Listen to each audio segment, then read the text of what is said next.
Pete Buttigieg is a synthetic rising star in the Democratic Party.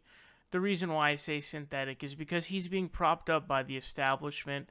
He's very well loved by folks over at CNN and MSNBC and everyone else like that. And this guy is very weird because he says stuff that Bernie and Warren have been saying for decades, literally upon decades. And people are like, wow, such a smart guy. Oh my gosh.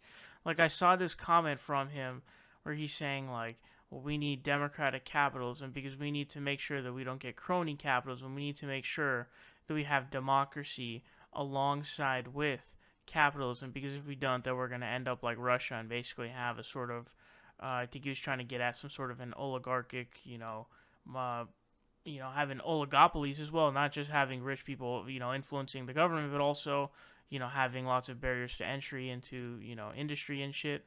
So he'll say stuff like that, and that'll gain a bunch of traction and attention for some reason, because it's like, dude, this is stuff that Bernie and Warren have been talking about for literally forever. And why do you care now that this guy, who I think a lot of his, I don't know, maybe that he's a gay guy who can speak a lot of languages? Is that why you like him? I'm really honestly not sure.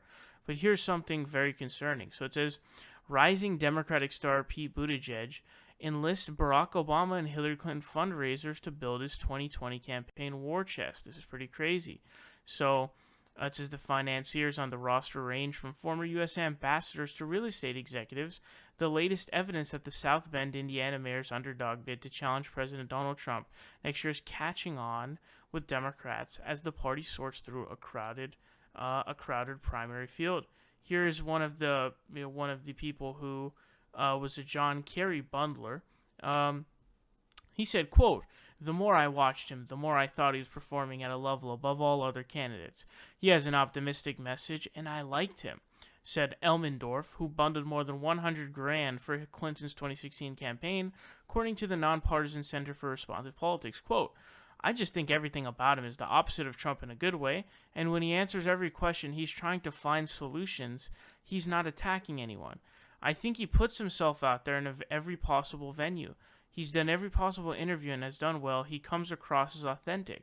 There's something to be said about someone from out of Washington and a new young person in this race." So what all of that means is we've got a person who looks to be new and authentic and someone that the people can like, while we co-opt him and use him for, basically corrupting him.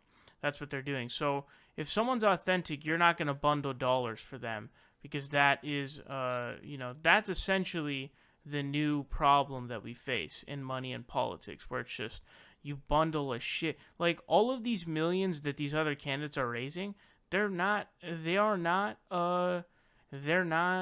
in any way surprising or good or impressive, because they're money coming from bundlers, man. And this has been a problem forever, even since '08 and Obama's run. I saw a clip of Mike Gravel calling him out on stage for that. And Obama trying to defend himself by saying, "Oh, I haven't taken any PAC money." But he's like, "Dude, you're taking bundler cash." So, there's a lot of this. There's a lot more of these guys, members of the wealthy Pollad family, which owns a group of more than 30 Minneapolis-based businesses, including MLB's Minnesota Twins, are also backing Buttigieg. According to Forbes, the family's total net worth as of 2015 was $3.8 billion. Robert Pollad backed Obama in 2012 and helped rake in at least $500,000 that cycle. $500,000! One guy was responsible for bundling together 500 G's, okay?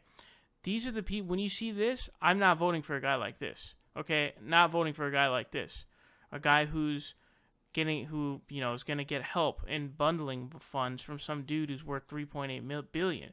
Because that's not a good sign. Jill Goldman, Los Angeles activist and filmmaker, who's a member of Obama's 2008 National Finance Committee, also behind Buttigieg. She helped Obama bring in at least $200K throughout his first run for the White House.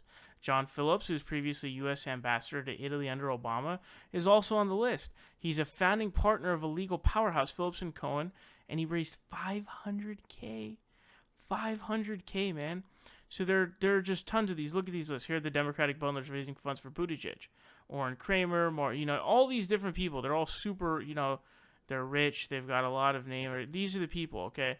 So you're talking about Jill Goldman. Oh, my goodness gracious. This is crazy. So you're just looking at out and out, the support for someone like Buttigieg is all these insanely rich bundlers, and that's a reason not to support him. By the way, he literally has an anti-policy stance. There's nothing interesting about this guy. What the establishment is doing right now is they're trying to bundle together literally every single person possible to fight off Bernie Sanders. So they're you know what they're trying to do? They're trying to throw a bunch of shit at the wall and see which shit sticks. That's what they're trying to do. So they threw Kamala, fizzled out. No one cares about her anymore. Literally no one. They threw Beto. Shit didn't work. Now they got to prop up Buttigieg.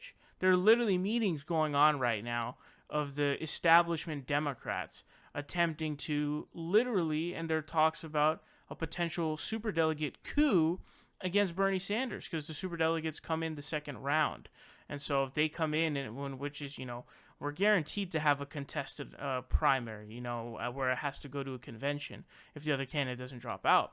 And in that situation, if the superdelegates come in to swoop in a victory for the opponent of Bernie Sanders, I mean, the Democratic Party is done for, but you never know what they're going to do with that. I don't think they're going to do that. But, if you didn't know why you shouldn't support Pete Buttigieg, here it is, man.